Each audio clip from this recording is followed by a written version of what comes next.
السلام علیکم ورحمۃ اللہ وبرکاتہ۔ حضرت امام علی علیہ السلام فرماتے ہیں کہ مصیبت کے وقت بھی مطمئن نظر آؤ اور مشکلات کے باوجود خوش باش رہو۔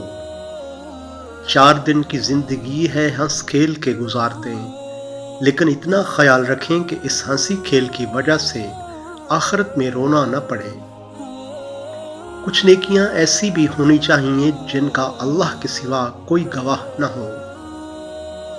کوئی عبادت کی چاہ میں رویا، کوئی عبادت کی راہ میں رویا۔ عجیب ہے یہ نماز محبت کے سلسلے، کوئی قضا کر کے رویا، کوئی ادا کر کے رویا۔ دنیا کے بازار میں زندگی کا سب سے قیمتی سکہ مخلصی ہے۔ بے شک قرآن مجید دلوں کا سکون ہے اور ہماری ہر الجھن کا واحد حل۔ شعور جب بکتا ہے تو وہ جاہلیت سے کہیں زیادہ خطرناک ثابت ہوتا ہے۔ کسی کا سکون چھین کر عبادتوں سے کفارہ ادا نہیں کیا جا سکتا۔ منزلوں کی خبر خدا جانے، عشق ہے رہنما فقیروں کا۔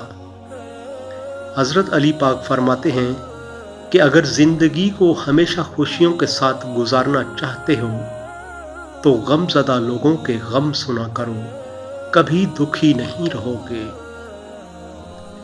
اگر آپ ایک اچھے انسان ہیں تو پھر آپ کسی کو نہیں کھوتے بلکہ لوگ آپ کو کھو دیتے ہیں۔ حضرت واصف علی واصف رحمۃ اللہ علیہ فرماتے ہیں اصل علم یہ ہے کہ آپ نے اپنی زندگی میں کتنے لوگوں کی زندگی میں چراغ جلائے۔ اپنی زندگی میں ایک اصول اپنا لیجئے، آپ چاہے کچھ بھی بن جائیں مگر کبھی بے فیض انسان نہ بنے، کیونکہ درخت جب بے فیض ہو جاتے ہیں تو پھر آگ ان کا مقدر ہو جاتی ہے۔